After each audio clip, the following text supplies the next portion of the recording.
ہمارے بھائیوں کا اور بہنوں کا ایک بڑا طبقہ، بلکہ یہ کہوں کہ مکمل طبقہ اللہ کو راضی کرنے کے لیے پورے رمضان کے روزے بھی رکھے اور الحمدللہ نمازوں کی پابندی بھی، ذکر و اذکار بھی کیا، قرآن پاک کی تلاوت بھی، اور اپنی زندگی کے صبح اور شام مکمل نیکیوں کے ساتھ گزارا، اور ساتھ ساتھ ایسی پاکیزہ زندگی گزارنے کا فائدہ کیا ہوتا، اس کی برکتیں کیا ہوتی ہیں؟ مکمل اپنی زندگی قرآن اور حدیث کے مطابق جو رمضان میں ہم گزارتے ہیں اس کی طرف سے زندگی میں سکون کس طرح رہتا ہے، ان تمام چیزوں کا ہم نے مشاہدہ کر لیا۔ یہ اللہ کا فضل ہے۔ اب ایک بات میں بتانا چاہتا ہوں، اللہ تبارک و تعالیٰ قرآن کریم میں کہتے ہیں کہ اے ایمان والوں، ہم نے تم پر روزے فرض کیے تاکہ تم متقی اور پرہیزگار بن جاؤ۔ جس طرح تم رمضان میں اپنی زندگی گزارتے ہوئے، روزہ رکھتے ہوئے اس بات کا خیال کرتے تھے کہ فلاں کام کروں گا تو اللہ خوش ہوں گے، فلاں کام کروں گا تو اللہ ناراض ہوں گے، اگر رمضان میں چھپ کر بھی پانی پی لوں گا تو اللہ کو تو دکھ جائے گا۔ تو ان روزوں کا مقصد، اس رمضان کا مقصد اللہ تبارک و تعالی قرآن کریم میں یہ بتاتے ہیں کہ میرے بندوں، روزوں کا مقصد یہ ہے کہ تم زندگی بھر روزے جیسی زندگی گزارو، چاہے رمضان کا چاند نظر آ جائے، ہاں اس کے بعد تم پر روزے فرض نہیں، لیکن اتنا یاد رکھنا کہ جب بھی زبان کھولو تو میری خوشی کے الفاظ نکالو۔ اتنا یاد رکھنا کہ غیر رمضان میں بھی اپنی نگاہوں کی حفاظت اسی طرح کرو جس طرح رمضان میں کیا کرتے تھے۔ جس طرح رمضان میں تم نے کسی کا دل نہیں دکھایا، تم نے کسی سے جھگڑا نہیں کیا، اس طرح اللہ کہتے ہیں کہ اس رمضان کا مقصد، ان روزوں کا مقصد یہ ہے کہ زندگی بھر تم اپنی زندگی اسی طرح گزارو۔ یہی قرآن کریم ہمیں سکھاتا ہے، لعلکم تتقون، تاکہ تم زندگی بھر پرہیزگار والی اور اللہ کو خوش کرنے والی جناب محمد رسول اللہ صلی اللہ علیہ وسلم کو خوش کرنے والی زندگی تم گزارو۔ اسی مقصد کے لیے رمضان آتا ہے اور اسی مقصد کے لیے روزے آتے ہیں۔ میرے عزیزوں، سب سے اہم بات یہ ہے کہ ہم یہ سوچتے ہیں کہ جیسے ہی عید کا چاند نظر آ گیا ہمارے اوپر سے پابندیاں ختم ہو گئی، ہم چاہیں تو جھوٹ بول سکتے ہیں، ہم چاہیں تو گانے سن سکتے ہیں، ہم چاہیں تو اپنی زبان کا غلط استعمال کر سکتے ہیں، ہم چاہیں تو اپنے دل سے غلط سوچ سکتے ہیں، لیکن اس طرح کا نہیں ہے۔ زندگی بھر ہم اسی پرہیزگاری سے زندگی گزاریں گے، زندگی بھر نمازوں کی رمضان کی طرح دوسرے موقعوں پر بھی پابندی کریں گے، زندگی بھر جس طرح رمضان میں قرآن سے محبت کرتے، قرآن کی تفسیر سنتے تھے، قرآن سے اپنا ہم نے لو لگایا تھا، انہیں بیٹھے قرآن کی تلاوت کرتے، جہاں پر بھی قرآن کے بارے میں بات آتی وہاں پر جا کے رات میں کھڑے ہو کر ختم ہونے کے باوجود بھی 20 رکعت تراویح پڑھتے۔ تو میرے عزیزوں، اگر یہی ہمارا معمول قرآن سے محبت کا غیر رمضان میں بھی رہا، آپ اپنے آنکھوں سے دیکھیں گے، قسم کھا کے کہتا ہوں انشاءاللہ جس طرح عزت والی زندگی اللہ نے رمضان میں ہمیں دی، جس طرح سکون والی زندگی اور خوشی والی زندگی، اطمینان والی زندگی زندگی اللہ نے رمضان میں بھی اگر یہی معمول ہمارا باقی رہا، نمازیں رہی، قرآن کی تلاوت رہی، قرآن کا سمجھنا اگر ہمارا رہا، اللہ زندگی بھر ویسے ہی خوشیاں ہمارے گھروں میں ہیں، روزانہ سکون ہمارے گھروں میں ہوگا، کبھی لڑائی جھگڑے نہیں ہوں گے، سب ایک دوسرے کو سمجھ کر زندگی گزارے۔ تو اسی لیے جو اہم پیغام ہے وہ یہی ہے کہ جن حضرات نے رمضان میں روزے رکھے، پابندیاں کی، انہیں میں خوشخبری دیتا ہوں، اللہ نے آپ کو توفیق دی کہ آپ روزے رکھیں، اللہ نے آپ کو توفیق دی کہ آپ نے تراویح پڑھی، اللہ نے ہم تمام کو توفیق دی کہ ہم اپنی زبانوں کا، نگاہوں کا، کانوں کا صحیح استعمال کریں۔ ہمارے لیے یہ خوشخبری ہے، ہمارے لیے یہ خوشخبری اس بات کی ہے کہ اللہ ہم سے کیا ہے؟ خوش ہے۔ تو اس لیے میرے عزیزوں، سب سے پہلے مبارک بادی کے حقدار وہی ہمارے بھائی اور وہی ہمارے بہنیں ہیں جس نے رمضان کی قدر اور جن سے رمضان میں لاپرواہی ہوئی، ان سے میں یہ عاجزانہ گزارش کرتا ہوں کہ آج کے دن اللہ سے توبہ کریں اور یہ کہیں کہ اے اللہ ہم سے کوتاہی ہو گئی، آپ ہمیں معاف کر دیجئے، اگلے دوبارہ اللہ آپ رمضان میری زندگی میں دیں گے تو انشاءاللہ میں کیا نہیں کروں گا؟ لاپرواہی نہیں کروں۔ تو میرے عزیزوں، کچھ اہم باتیں آپ کے سامنے رکھ کر مختصراً میں اپنی بات ختم کرتا ہوں۔ سب سے پہلی جو میں نے آیت آپ حضرات کے سامنے ایک تلاوت کی جس میں اللہ کہتے ہیں اعوذ باللہ من الشیطان الرجیم اقرأ باسم ربک الذی خلق۔ حاضرین، جب تک پوری دنیا میں، جب تک مسلمان قوم تعلیم میں آگے رہے، چاہے دینی تعلیم ہو چاہے دنیاوی تعلیم ہو، ہمارے یہاں علماء پیدا ہوتے رہے، ہمارے یہاں جب تک جید علماء حفاظ پیدا ہوتے رہے، دیندار پیدا ہوتے رہے، اور اسی طرح دنیاوی ہنر کے لوگ پیدا ہوتے رہے، سائنٹسٹ پیدا ہوتے رہے، بہت سارے چیزیں مسلمان قوموں کے اندر بھی بہت پہلے تھی۔ تو میرے عزیزوں، جب تک مسلمان قوم تعلیم میں آگے رہی، چاہے دینی ہو چاہے دنیاوی ہو، یہ قوم پوری دنیا میں حکومت کرتی ہے، پوری دنیا میں اس کو اپنے سر پر بٹھائے رکھا، اور جس دن ہماری یہ قوم نے اقرا کے سبق کو بھلا دیا، تعلیم کو بھلا دیا، دینی تعلیم میں بھی ہم پیچھے، دنیاوی تعلیم میں بھی ہم پیچھے، اس دن سے ہماری قوم میں اللہ کی جانب سے ہی ہے میرے عزیزوں، کیونکہ قرآن کریم میں اللہ نے ایک اہم پیغام دے دیا، پڑھو اور آگے بڑھو، اگر تم آگے نہیں بڑھو گے تمہارے درجات بلند نہیں ہوں گے۔ یہ خود قرآن کریم میں آپ تمام حضرات کے سامنے ایک آیت پیش کرتا ہوں جس میں اللہ کہتے ہیں وَالَّذِينَ أُوتُوا الْعِلْمَ دَرَجَاتٍ، جو بھی علم رکھتے ہیں ہم ان کو بلند مرتبہ عطا کرتے ہیں۔ آج ہماری حالت کیا ہے؟ تو اسی لیے میرے عزیزوں، زیادہ لمبی بات نہیں، مختصراً یہ کہہ رہا ہوں کہ اب تعلیم کا آغاز ہونے والا، چاہے دینی تعلیم ہو چاہے دنیاوی تعلیم ہو، اپنے بچوں کو تعلیم میں آگے بڑھا، اپنے بچوں کو تعلیم دلائے، دینی تعلیم بھی دلائے، دنیاوی ہنروں سے بھی ہمارے بچوں کو آراستہ کریں، انشاءاللہ دوبارہ وہ کھوئی ہوئی عزت اللہ ہمیں ضرور بھی ضرور لوٹائیں گے۔ اور خاص کر قرآن کا زیادہ اہتمام کریں، قرآن کو سمجھے۔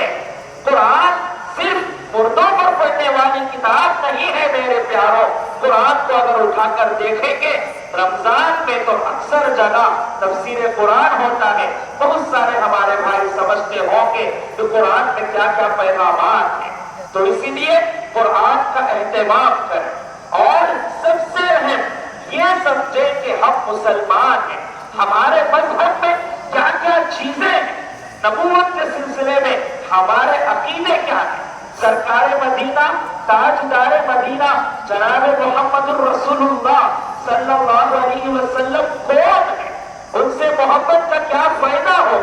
یہ تمام کی تمام چیزیں ہمیں سمجھنے کی ضرورت ہے۔ آپ خود اپنے دل پر ہاتھ رکھ کر پوچھیں، اگر کوئی ہمارا پڑوسی، ہمارا وطنی بھائی، غیر مسلم بھائی ہم میں سے کسی کو اگر یہ پوچھ دے گا کہ بھائی تمہارے مذہب کی خوبیاں کیا ہیں، تمہارے قرآن میں اللہ نے کیا بیان کیا ہے، سرکار مدینہ جناب محمد الرسول اللہ صلی اللہ علیہ وسلم کے بارے میں آپ کیا جانتے ہیں، اگر کوئی ہمارا پڑوسی غیر مسلم بھائی پوچھ لے گا، اپنے دلوں پر ہاتھ رکھ کر پوچھیں کہ ہم اس کا کیا جواب دیں۔ تو اسی لیے تعلیم میں آگے بڑھو، یہ سب سے اہم پیغام ہے، چاہے دینی تعلیم ہو چاہے دنیاوی تعلیم۔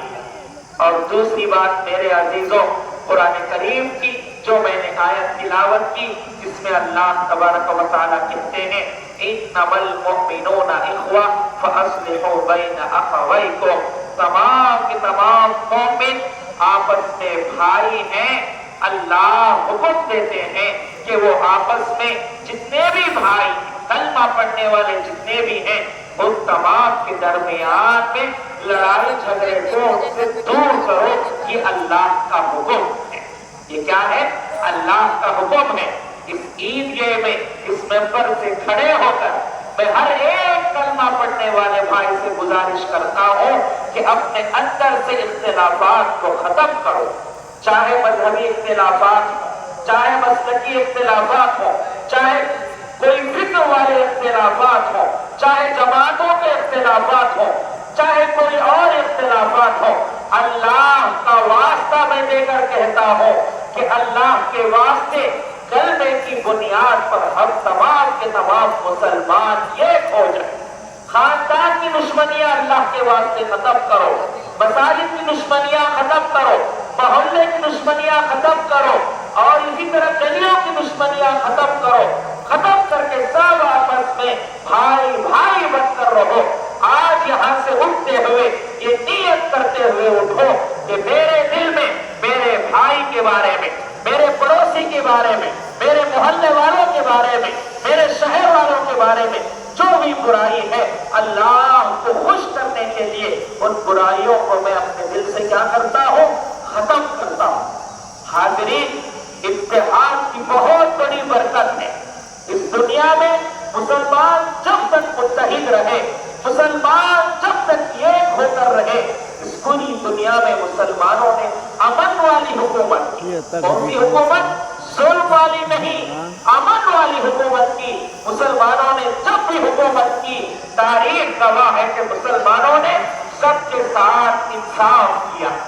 لیکن میرے عزیزوں، یہ سب چیزیں یہ اس وقت ہوگی جب ہم میں آپس میں اتحاد ہوگا۔ ہم کوئی فیصلہ لیں گے تو اتحاد کے ساتھ لیں گے، ہم کوئی قدم بڑھائیں گے ایک ساتھ قدم بڑھائیں گے۔ آپ جانتے ہیں اب قریب ہی کچھ ماہ پہلے ہماری ریاست کے مسلمانوں نے ایسا قدم مل کر بڑھایا تھا جس کی وجہ سے اللہ نے بہت سارے فیصلے کیے۔ اب قریب بھی ایک اور فیصلے کی گھڑی آ رہی ہے۔ ایسے موقع پر بھی اگر ہم متحد ہو کر کام کریں گے، اللہ کی مدد انشاءاللہ ضرور بھی ضرور ہم اپنی آنکھوں سے دیکھیں گے۔ میرا اشارہ تو آپ تمام کے تمام حضرات سمجھ گئے ہوں۔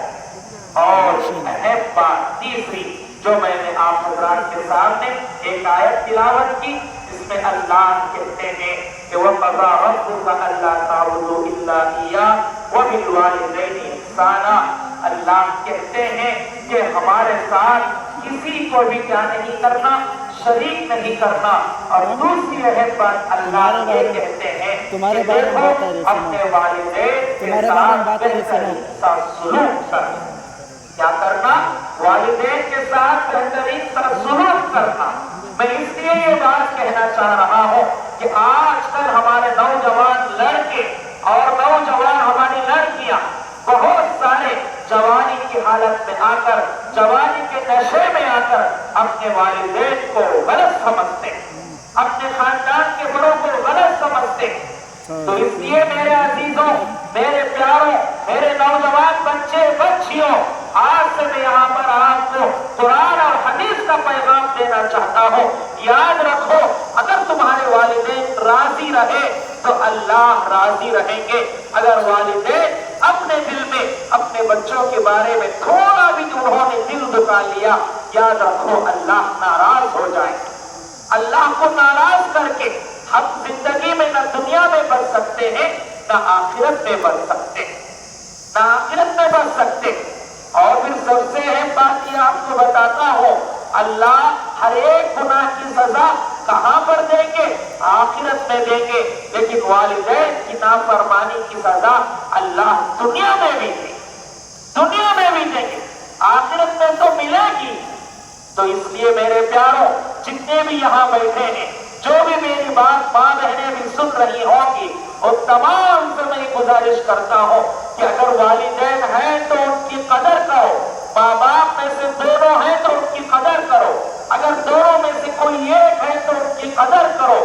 ان کی قدر کرو گے تو اللہ دنیا میں بھی عزت دے گے، اللہ آخرت میں بھی جنت ہمارا مقدر کرے۔ اگر نہیں کرتے تو ہمارے استاد یہ بات کہا کرتے تھے کہ دیکھو، جو والدین کا نہیں ہوا، جو ماں باپ کا نہیں ہوا، وہ کسی کا نہیں ہو سکتا، وہ کسی کا نہیں ہو سکتا۔ اسی لیے بار بار ہمارے اساتذہ یہ فرماتے تھے کہ ویسے شخص سے کبھی دوستی نہیں کرنا، کیونکہ جو زندگی بھر جس ماں نے 9 مہینے پیٹ میں رکھ کر پالا، اس کے بعد اپنے بچے کا اتنا خیال کیا، اپنی بچیوں کا اتنا خیال کیا، پھر جس باپ نے بیٹے یا بیٹی کے پیدا ہوتے ہی اپنے لیے جینا چھوڑ کر ان کے لیے جینا شروع کر دیا، اگر وہ بچے انہی کے نہیں ہوئے، انہی کے احسان کو انہوں نے نہیں مانا، تو تمہارے وہ دوست کہاں بنیں گے اور تمہارے ساتھ وہ وفا کہاں کریں گے؟ اسی لیے میرے اساتذہ کہا کرتے تھے کہ ان سے کیا نہیں کرنا؟ دوستی نہیں کرنا۔ کیا نہیں کرنا؟ دوستی نہیں کرنا۔ تو اس لیے میرے پیاروں، میں آپ سے گزارش کرتا ہوں کہ سب سے آخری پیغام ہے کہ اپنے والدین کی اللہ کے واسطے کیا نہیں کرنا؟ ناقدری نہیں کرنا۔ اگر ہیں تو عزت کرو، ان کا احترام کرو، ان کا ادب بجا لاؤ، ان کی باتوں کو مانو۔ اگر نہیں ہے تو ان کے لیے ایصال ثواب کرو۔ بس یہی آج عید کا پیغام آپ تمام حضرات کے لیے تھا۔ اللہ سے دعا ہے اللہ تبارک و تعالی ہم تمام کو ان باتوں پر عمل کرنے کی توفیق عطا فرمائے۔ بارک اللہ لنا ولکم بالقرآن العظیم۔ استغفر اللہ لی ولکم ولسائر المسلمین فاستغفروہ انہ هو الغفور الرحیم۔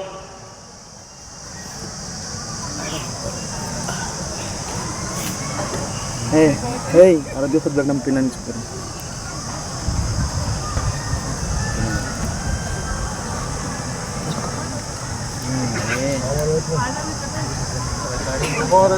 الحمد لله نحمده ونستعينه ونستغفره ونؤمن به ونتوكل عليه ونعوذ بالله من شرور أنفسنا ومن سيئات أعمالنا من يهده الله فلا مضل له ومن يضلله فلا هادي له ونشهد أن لا إله إلا الله وحده لا شريك له ونشهد أن سيدنا ومولانا محمدا عبده ورسوله أما بعد أعوذ بالله من الشيطان الرجيم بسم الله الرحمن الرحيم إن الله وملائكته يصلون على النبي يا أيها الذين آمنوا صلوا عليه وسلموا تسليما اللهم صل على محمد وعلى آل محمد كما صليت على إبراهيم وعلى آل إبراهيم إنك حميد مجيد اللهم بارك على محمد وعلى آل محمد كما باركت على إبراهيم وعلى آل إبراهيم إنك حميد مجيد وعلى آله وأصحابه أجمعين خصوصا على أمير المؤمنين سيدنا أبي بكر الصديق رضي الله تعالى عنه وعلى أمير المؤمنين سيدنا عمر بن الخطاب رضي الله تعالى عنه وعلى أمير المؤمنين سيدنا عثمان بن عفان رضي الله تعالى عنه وعلى أمير المؤمنين سيدنا علي بن أبي طالب رضي الله تعالى وعلى الإمامين الهمامين السعيدين الشهيدين سيدنا الحسن وسيدنا الحسين رضي الله تعالى عنهما وعلى أمهما فاطمة الزهراء رضي الله تعالى عنها وعلى عميه المكرمين وعلى سائر الصحابة رضوان الله تعالى عليهم أجمعين. اللهم انصر من نصر دين محمد صلى الله عليه وسلم وجعلنا منهم. اللهم اخذل من خذل دين محمد صلى الله عليه وسلم ولا تجعلنا منهم. عباد الله رحمكم الله، أعوذ بالله من الشيطان الرجيم. إن الله يأمر بالعدل والإحسان وإيتاء ذي القربى وينهى عن الفحشاء والمنكر والبغي يعظكم لعلكم تذكرون. اذكروا الله يذكركم وادعوه يستجب لكم ولذكر الله تعالى أكبر.